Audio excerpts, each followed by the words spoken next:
Question number 1, fill in the blanks using the correct word given in the brackets.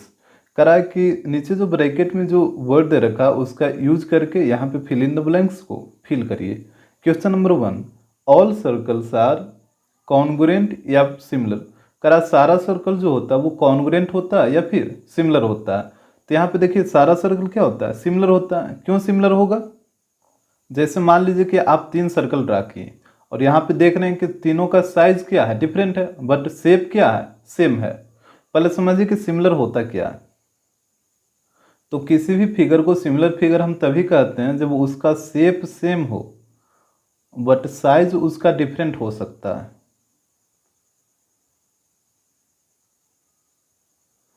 किसी भी figure को आप similar figure तभी कहिएगा जब उसका शेप सेम हो बट साइज उसका डिफरेंट हो सकता है। तो यहाँ पे देखिए जैसे हम 3 सर्कल ड्रा किए थे, एक का साइज बड़ा है, इसका थोड़ा सा छोटा है और इसका और छोटा है, लेकिन तीनों का शेप क्या है, सेम है।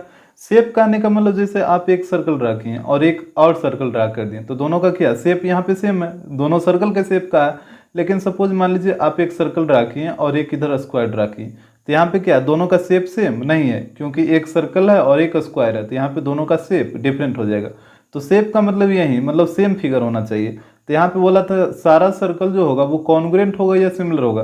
तो आप किसी तरह का सर्कल ड्रा कर दीजिए, वो क्या होगा, सिमिलर ही होगा, भले उसका साइज डिफरेंट आ जाएगा।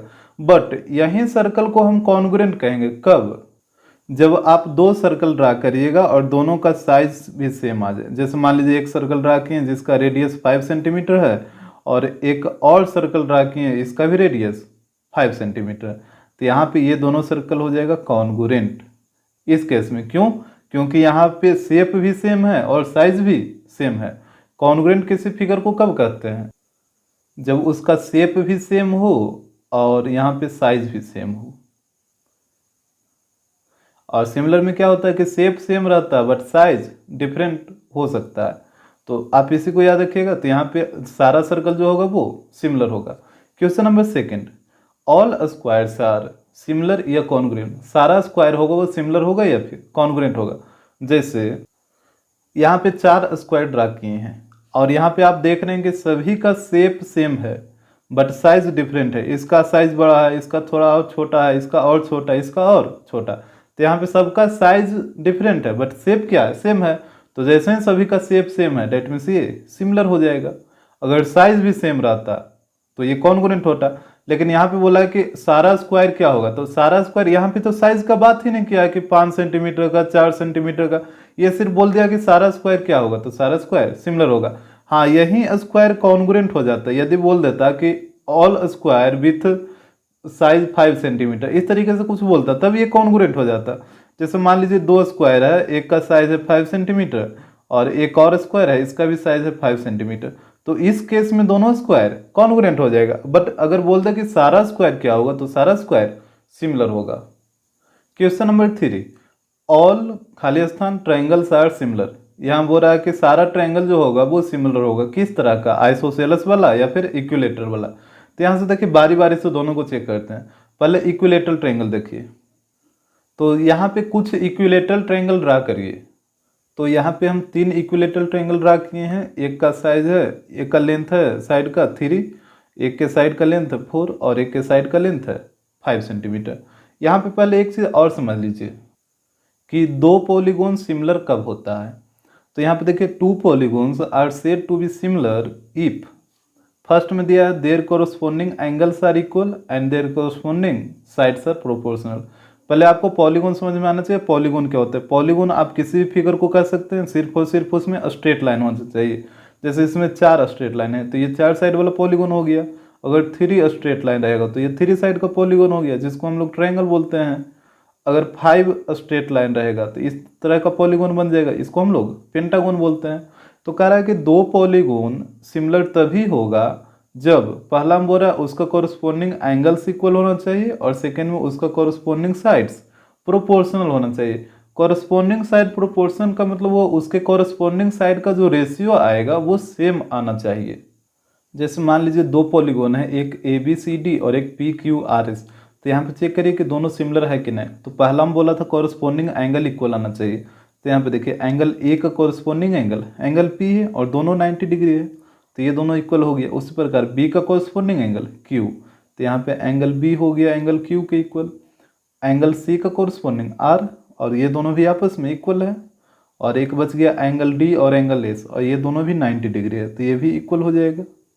इसके बाद एंगल तो इक्वल आ गया, अब कॉरस्पॉन्डिंग साइड प्रोपोर्शनल होना चाहिए, तो यहाँ पे कॉरस्पॉन्डिंग साइड का रेशियो निकालिए और सभी का रेशियो सेम आना चाहिए। जैसे ए बी का कॉरस्पॉन्डिंग हो जाएगा पी क्यू, तो यहाँ पे ए बी और पी क्यू का आप रेशियो निकालिएगा तो A B upon P Q हो जाएगा, और ये हो जाएगा 3/6, डेट मीन्स 1/2। उसके बाद बी सी का कॉरस्पॉन्डिंग हो जाएगा क्यू आर, तो यहाँ पे दोनों का रेशियो निकालिए B C upon Q R, तो ये हो जाएगा 2/4, तो ये भी हो जाएगा 1/2। इसके बाद सी डी का कॉरस्पॉन्डिंग हो जाएगा आर एस, तो ये हो जाएगा C D upon R S, ये भी हो जाएगा 3/6, डेट मीन्स 1/2। और एक लास्ट बच गया ए डी का कॉरस्पॉन्डिंग पी एस, तो ये हो जाएगा A D upon P S, और इसका रेशियो हो जाएगा 2/4, डेट मीन्स 1/2। तो यहाँ पे आप देख रहे हैं कॉरस्पॉन्डिंग एंगल तो इक्वल आ ही गया था, सारा 90-90 है, और यहाँ पे कॉरस्पॉन्डिंग साइड भी प्रोपोर्शनल है। यहाँ पे हम सारा का रेशियो निकाल रहे हैं कॉरस्पॉन्डिंग साइड का, तो सभी का रेशियो सेम आया है। यहाँ भी 1/2, 1/2, 1/2 और 1/2, तो आप कह सकते हैं कि ये दोनों जो पॉलीगोन है वो सिमिलर है। इसके बाद एक इम्पॉर्टेंट पॉइंट है, इसको आप हमेशा याद रखिएगा। करा triangles are a special type of polygons. Triangles जो होता है एक स्पेशल टाइप का पॉलीगोन होता है। In case of triangles, triangle के केस में if either of the two conditions given above holds then the other holds automatically. करा के ऊपर जो दो कंडीशन दे रखा है, यहाँ पे देखिए जो दो कंडीशन दे रखा है सिमिलरिटी का, एक कॉरस्पॉन्डिंग एंगल्स इक्वल और कॉरस्पॉन्डिंग साइड्स प्रोपोर्शनल, तो यहाँ पे वही चीज बोला है कि ऊपर जो दो कंडीशन में से यदि either one of the to, इसका मतलब हुआ कि आइदर ऑफ द टू का मतलब दोनों में से कोई एक, दोनों में से कोई भी एक कंडीशन अगर होल्ड कर रहा, मतलब सेटिस्फाई कर रहा है, तो अदर ऑटोमेटिकली सेटिस्फाई कर जाएगा। तो यहाँ पे आपको दोनों कंडीशन चेक करने का जरूरत नहीं है। जैसे मान लीजिए दो ट्रायंगल है इस तरीके का, एक है ए बी सी और एक लेट कर लीजिए पी क्यू आर। अब जैसे इसको सिमिलरिटी प्रूव करना है, तो यहाँ पे दो कंडीशन रखा गया था कि कॉरस्पॉन्डिंग साइड्स प्रोपोर्शनल होना चाहिए और कॉरस्पॉन्डिंग एंगल इक्वल होना चाहिए। तो अगर इसका मान लीजिए कि कॉरस्पॉन्डिंग एंगल इक्वल हो गया, तो यहाँ पे ये दोनों ट्रायंगल सिमिलर हो जाएगा। इसका कॉरस्पॉन्डिंग साइड प्रोपोर्शनल करने का जरूरत ही नहीं है, क्योंकि यहाँ पे साफ साफ बोला है कि यदि एक कंडीशन होल्ड करता है तो सेकंड ऑटोमेटिकली वो सेटिस्फाई हो जाता है, उसको आपको करने का जरूरत ही नहीं। या फिर अगर इसका कॉरस्पॉन्डिंग साइड प्रोपोर्शनल हो जाएगा तब भी ये ट्रायंगल सिमिलर हो जाएगा, इसको कॉरस्पॉन्डिंग साइड इक्वल करने का जरूरत ही नहीं है। मतलब ट्रायंगल के केस में आप दोनों में से कोई एक कंडीशन लगाइएगा तो ये ट्रायंगल सिमिलर हो जाएगा।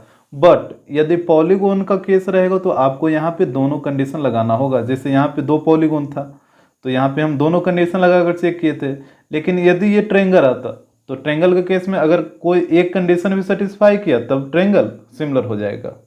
तो यहाँ पे देखिए क्वेश्चन में, यहाँ पे आप देख रहे हैं कि ट्रायंगल का साइड दे रखा है, तो यहाँ पे कोई भी दो ट्रायंगल आप ले लीजिए। जैसे हम ये दोनों को चेक करते हैं, फर्स्ट और सेकंड वाला, तो कॉरस्पॉन्डिंग साइड का रेशियो निकालिए, तो ये हो जाएगा इस साइड का कॉरस्पॉन्डिंग ये साइड, तो रेशियो आ जाएगा 3/4।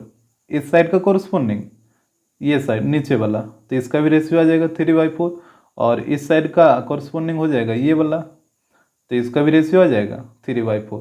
और यहाँ पे आप देख रहे हैं कि तीनों रेशियो आपस में इक्वल है, तो ये ट्रायंगल सिमिलर हो जाएगा। आप कोई भी दो ट्रायंगल लेकर चेक कर लीजिए, जैसे ये दोनों को लेकर चेक कर लीजिए, तो इसका भी रेशियो निकालिएगा तो 4/5 आ जाएगा। इस साइड का कॉरस्पॉन्डिंग ये साइड हो जाएगा, तो इसका भी रेशियो आ जाएगा 4/5। और उस साइड का कॉरस्पॉन्डिंग ये हो जाएगा और इसका भी रेशियो निकालेगा तो 4/5 ही आएगा। और यहाँ पे ये तीनों भी आपस में इक्वल हो जाएगा, मतलब यहाँ भी ट्रायंगल ये दोनों क्या हो जाएगा, सिमिलर हो जाएगा। इधर ये दोनों सिमिलर हो गया था। अब फर्स्ट और लास्ट को भी आप चेक करिएगा तो 3/5, 3/5 और 3/5 आएगा। यहाँ भी रेशियो तीनों सेम ही आएगा, मतलब सारा जो इक्विलेटरल ट्रायंगल होगा वो आपस में क्या होगा, सिमिलर होगा। यहाँ पे 3 एग्जाम्पल हम लेकर चेक किए हैं, पहला दूसरा आपस में सिमिलर हो गया, दूसरा तीसरा आपस में सिमिलर हो गया, और पहला तीसरा भी आपस में सिमिलर हो गया। इसका मतलब तीनों आपस में सिमिलर है। आप जितना भी ट्रायंगल ड्रा करिएगा सब आपस में क्या होगा, सिमिलर ही होगा। तो यहाँ पे ऑप्शन आ जाएगा इक्विलेटरल। अब यहाँ पे आइसोसेलेस क्यों नहीं होगा, तो आइसोसेलेस को भी लेकर चेक करिए। जैसे यहाँ पे दो आइसोसेलेस ट्रायंगल ड्रा किए हैं, अब आपको चेक करना है कि ये दोनों सिमिलर होगा या नहीं होगा। जैसे ए बी का कोरस्पोंडिंग साइड हो जाएगा, इसका नाम ले लीजिए पी क्यू आर, तो ए बी का कोरस्पोंडिंग हो जाएगा पी क्यू, और A B upon P Q का रेशियो निकालेगा तो ये आ जाएगा 2/4, डेट मीन्स 1/2। इसके बाद बी सी का कोरस्पोंडिंग हो जाएगा क्यू आर, तो B C upon Q R का रेशियो आ जाएगा 3/6, तो ये भी आ जाएगा 1/2। इसके बाद एक और साइड बच गया ए सी और उधर बच गया पी आर, और इसका रेशियो निकालेगा तो 2/4, डेट मीन्स 1/2। तो यहाँ पे आप देख रहे हैं कोरस्पोंडिंग साइड का रेशियो सेम आ रहा है, हर जगह 1/2 आया है, डेट मीन्स ये दोनों भी आइसोसेलेस ट्रायंगल क्या हो जाएगा, सिमिलर हो जाएगा। लेकिन यहाँ पे बोला था ऑल, बोला है यहाँ पे सब नहीं बोला है, ऑल बोला है कि सारा आइसोसेलेस सिमिलर होगा क्या। तो और एक एग्जांपल लेकर चेक करिए। जैसे यहाँ पे दो आइसोसेलेस ट्रायंगल है, एक ए बी सी और एक पी क्यू आर, तो यहाँ पे ये दोनों का कॉरस्पोंडिंग साइड का रेशियो निकाल कर देखिए, तो ए बी का कॉरस्पोंडिंग पी क्यू और A B upon P Q का रेशियो निकालेगा तो 2/4, डेट मीन्स 1/2। उसके बाद बी सी का कॉरस्पोंडिंग क्यू आर, तो यहाँ पे बच जाएगा B C upon Q R, तो ये हो जाएगा 3/5। और एक आ गया ए सी, और ए सी का कॉरस्पोंडिंग है पी आर, तो इसका रेशियो निकालेगा तो 2/4, ये भी आ जाएगा 1/2। तो आप देख रहे हैं 1/2 और यहाँ पे 3/5 आ गया, और फिर यहाँ पे 1/2, तो ये दोनों तो रेशियो इक्वल है, बट बोला था तीनों रेशियो आपस में इक्वल होना चाहिए, तो यहाँ पे तीनों रेशियो आपस में इक्वल नहीं है, जिस वजह से आप बोल सकते हैं कि ये जो ट्रायंगल होगा ये कॉन्ग्रुएंट, ये सिमिलर नहीं होगा। तो यहाँ पे आप देख रहे हैं कि कुछ आइसोसेलेस ट्रायंगल आपस में सिमिलर हो जाएगा, बट आप सारा आइसोसेलेस ट्रायंगल को सिमिलर बोल दीजिएगा, ये बिल्कुल भी सही नहीं है। यही कारण है कि यहाँ पे इक्विलेटरल ट्रायंगल्स होगा, आइसोसेलेस नहीं होगा। Question number 4, two triangles are similar if their corresponding angles are. दो ट्रायंगल सिमिलर होगा जब उसका कॉरस्पोंडिंग एंगल, तो कॉरस्पोंडिंग एंगल इक्वल होना चाहिए। Question number 5, two triangles are similar if their corresponding sides are. दो ट्रायंगल सिमिलर होगा जब उसका कॉरस्पोंडिंग साइड प्रोपोर्शनल होना चाहिए, तो यहाँ पे प्रोपोर्शनल हो जाएगा। Question number 6, two polygons are of the same number of sides. करा दो पॉलीगोन है और दोनों में सेम नंबर ऑफ साइड है, यानी पहला में यदि 4 साइड है तो सेकंड में भी 4 साइड है, इस तरीके से। इफ ए में बोल रहा है their corresponding angles are and corresponding sides are, तो कह रहा है कि अगर दो पॉलीगोन दोनों में सेम नंबर ऑफ साइड्स है तो दोनों पॉलीगोन सिमिलर कब होगा, जब उसका कॉरस्पोंडिंग एंगल इक्वल होना चाहिए, तो यहाँ पे हो जाएगा इक्वल। और बी में बोला कॉरस्पोंडिंग साइड, तो कॉरस्पोंडिंग साइड प्रोपोर्शनल होना चाहिए। तो यहाँ पे आप एक चीज नोटिस किए होंगे कि यहाँ पे जब पॉलीगोन का केस आया तो यहाँ पे दोनों चीज लिखा है क्वेश्चन में कि कॉरस्पोंडिंग एंगल भी इक्वल होना चाहिए और कॉरस्पोंडिंग साइड्स भी प्रोपोर्शनल होना चाहिए। बट यहाँ पे देखिए ट्रायंगल के केस में सिमिलर के लिए क्या, यहाँ पे सिर्फ और सिर्फ एंगल इक्वल होना चाहिए, तब भी क्या हुआ था, ट्रायंगल सिमिलर हो गया था। और यहाँ पे ट्रायंगल को सिमिलर करने के लिए सिर्फ और सिर्फ कॉरस्पोंडिंग साइड प्रोपोर्शनल हुआ था, तब भी ट्रायंगल क्या हो गया, सिमिलर हो गया। लेकिन पॉलीगोन के केस में यहाँ पे दोनों कंडीशन आया है। तो यही चीज आपको अभी ऊपर सिखा रहे, ट्रायंगल जो होता है वो एक स्पेशल टाइप का केस होता है, जिसमें अगर एक भी कंडीशन सेटिस्फाई कर गया तो वो ट्रायंगल सिमिलर हो जाएगा। बट पॉलीगोन के लिए दोनों कंडीशन सेटिस्फाई होना चाहिए। Question number 2, write the truth false, true और false of each of the following statement. First में बोला है any two similar figures are congruent, करा कोई भी दो सिमिलर फिगर कॉन्ग्रुएंट होगा। जैसे देखिए यहाँ पे दो सिमिलर फिगर ड्रा कर दिए इस तरीके से, तो ये दोनों सिमिलर है, करा क्या ये कॉन्ग्रुएंट होगा। तो कोई भी फिगर कॉन्ग्रुएंट कब होता है, जब इसका शेप और इसका साइज दोनों क्या होना चाहिए, दोनों सेम होना चाहिए, शेप भी सेम होना चाहिए और साइज भी सेम होना चाहिए। अब बताइए यहाँ पे दोनों का शेप तो सेम है, दोनों सर्कल का शेप का है, तो दोनों का शेप सेम है, बट दोनों का साइज क्या है, यहाँ पे सेम नहीं है, एक का साइज छोटा है और एक का साइज बड़ा है। तो यहाँ पे आप कोई भी दो फिगर को कॉन्ग्रुएंट नहीं कर सकते हैं, तो ये स्टेटमेंट फॉल्स हो जाएगा। सेकंड में बोल रहा है any two congruent figures are similar, क्या कोई भी दो कॉन्ग्रुएंट फिगर सिमिलर होगा। तो जैसे देखिए एक सर्कल ड्रा कर लिए जिसका रेडियस है 5 सेंटीमीटर और एक और सर्कल ड्रा कर लिए जिसका रेडियस है 5 सेंटीमीटर, तो ये तो दोनों कॉन्ग्रुएंट हो जाएगा। अब आपको चेक करना है कि क्या ये सिमिलर भी होगा। तो सिमिलर कब होता है, जब इसका शेप और साइज, शेप तो सेम होना चाहिए और साइज का बात है तो साइज सेम भी हो सकता है और डिफरेंट भी हो सकता है, दोनों यहाँ पे चलता है, सेम भी और डिफरेंट भी। सिमिलर के केस में, सिमिलर में शेप सेम होना चाहिए और साइज सेम भी हो सकता है और डिफरेंट भी। तो यहाँ पे देखिए दोनों का शेप तो सेम है और साइज भी यहाँ पे क्या है, सेम है। और साइज के बारे में क्या बोला था, सेम भी हो सकता है और डिफरेंट भी हो सकता है, तो बिल्कुल ये सिमिलर होगा, तो ये हो जाएगा true. Question number 3, two polygons are similar if their corresponding sides are proportional. करा दो पॉलीगॉन सिमिलर होगा यदि उसके कोरस्पॉन्डिंग साइड प्रोपोर्शनल होगा। तो आपको बताया था कि पॉलीगॉन के केस में क्या बताया था कि दोनों कंडीशन को सेटिस्फाई करना चाहिए, कोरस्पॉन्डिंग साइड्स भी प्रोपोर्शनल होना चाहिए और कोरस्पॉन्डिंग एंगल भी इक्वल होना चाहिए, जबकि यहाँ पे सिर्फ बोला है कोरस्पॉन्डिंग साइड्स प्रोपोर्शनल होना चाहिए, तो ये तो फॉल्स हो जाएगा। इसके बाद question number 4, two polygons are similar if their corresponding angles are proportional. ये तो साफ साफ ही गलत लिख दिया। कोरस्पॉन्डिंग एंगल कभी भी प्रोपोर्शनल नहीं होना चाहिए, कोरस्पॉन्डिंग एंगल तो इक्वल होता है, तो ये फॉल्स हो गया। और यदि बात की मतलब मान लीजिए कि यहाँ पे कोरस्पॉन्डिंग एंगल्स इक्वल भी लिखता तब भी ये स्टेटमेंट फॉल्स ही होता। क्यों? क्योंकि यहाँ पे कोरस्पॉन्डिंग एंगल तो इक्वल होना चाहिए, साथ ही साथ उसका कोरस्पॉन्डिंग साइड भी प्रोपोर्शनल होना चाहिए। पॉलीगॉन के केस में दोनों कंडीशन आना चाहिए। Question number 5, two triangles are similar if their corresponding sides are proportional. करा दो ट्रायंगल सिमिलर होगा यदि उसके कोरस्पॉन्डिंग साइड प्रोपोर्शनल होना चाहिए, तो बिल्कुल ट्रू है। आपको पहले बता रखें कि ट्रायंगल के केस में कोई एक भी स्टेटमेंट मतलब उसको सेटिस्फाई कर गया तो वो ट्रू हो जाएगा। तो यहाँ पे सिर्फ बोला था कि कोरस्पॉन्डिंग साइड प्रोपोर्शनल होगा तो ट्रायंगल सिमिलर हो जाएगा, तो बिल्कुल सही बात है। Question number 6, two triangles are similar if their corresponding angles are equal. करा दो ट्रायंगल सिमिलर होगा यदि उसके कोरस्पॉन्डिंग एंगल इक्वल होगा, तो ये भी ट्रू है, क्योंकि ट्रायंगल्स के केस में या तो कोरस्पॉन्डिंग एंगल इक्वल हो जाए या फिर कोरस्पॉन्डिंग साइड प्रोपोर्शनल हो जाए, कोई भी एक हुआ तो वो सिमिलर हो जाएगा। Question number 3, state whether the following rectangles are similar और नॉट, जस्टिफाई योर आंसर। करा के स्टेट करिए कि ये दोनों जो रेक्टेंगल दे रखा है वो सिमिलर है या नहीं है। तो सिमिलर के लिए यहाँ पे देखिए दो पॉलीगॉन है, तो यहाँ पे दोनों कंडीशन आपको चेक करना होगा, एंगल वाला भी और साइड वाला भी। तो पहले एंगल देखिए, रेक्टेंगल में आपको पता है कि प्रत्येक जगह 90 डिग्री बनता है, हर एक एंगल, यहाँ भी हर एक एंगल इसका हो जाएगा 90। तो यहाँ पे आप देख रहे हैं कि एंगल तो इक्वल हो जाएगा। यहाँ पे इसका नाम ले लीजिए ABC and D।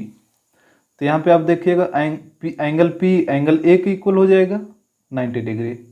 Similarly angle Q angle B के इक्वल हो जाएगा, ये भी 90 degree. Angle R angle C के इक्वल हो जाएगा, ये भी 90। और एंगल S एंगल D के इक्वल हो जाएगा, ये भी 90 डिग्री। इसके बाद कोरस्पॉन्डिंग साइड देखिए, तो कोरस्पॉन्डिंग साइड यहाँ पे PQ का कोरस्पॉन्डिंग हो जाएगा AB, और यहाँ पे रेशियो निकालिए PQ और AB का, तो ये हो जाएगा 4/6, डेट मीन्स 2/3। अब ये साइड 4 है, ये साइड 6 है। अब जब रेक्टेंगल है तो ये भी साइड 4 होगा और ये भी यहाँ पे 6 होगा, और यहाँ पे भी रेशियो निकालिएगा SR और CD का, तो इसका भी वही चीज़ आएगा। अगर आप SR और CD का रेशियो निकालते हैं तो ये भी 4/6 ही आएगा, डेट मीन्स 2/3। उसके बाद देखिए PS का कॉरस्पॉन्डिंग हो जाएगा AD, तो यहाँ से इसका रेशियो निकालिए PS/AD। तो PS का वैल्यू है 2.6 और AD का वैल्यू है 3.9। यहाँ देखिए डेसिमल से डेसिमल कटेगा, क्योंकि इधर भी डेसिमल के बाद 1 डिजिट और नीचे भी डेसिमल के बाद 1 डिजिट, तो डेसिमल से डेसिमल कट गया। और 13 से काटिए, ये 2 बार में और ये 3 बार में, तो इसका भी रेशियो आ जाएगा 2/3। अब यहाँ पे देखिए ये 2.6, तो ये वाला भी साइड तो 2.6 ही रहेगा, और ये 3.9, तो ये भी साइड 3.9 ही होगा। तो यहाँ से आप निकाल लीजिए RQ और BC का रेशियो, तो ये भी हो जाएगा 2.6/3.9, डेट मीन्स 2/3। तो यहाँ पे आप देख रहे हैं कि कॉरस्पॉन्डिंग एंगल्स इक्वल आ गया और कॉरस्पॉन्डिंग साइड प्रोपोर्शनल आ गया। कॉरस्पॉन्डिंग साइड प्रोपोर्शनल का मतलब उसके कॉरस्पॉन्डिंग साइड का रेशियो सेम आना चाहिए। तो यहाँ पे कॉरस्पॉन्डिंग साइड प्रोपोर्शनल है, तो आप बोल सकते हैं कि ये दोनों जो पॉलीगॉन होगा वो सिमिलर होगा।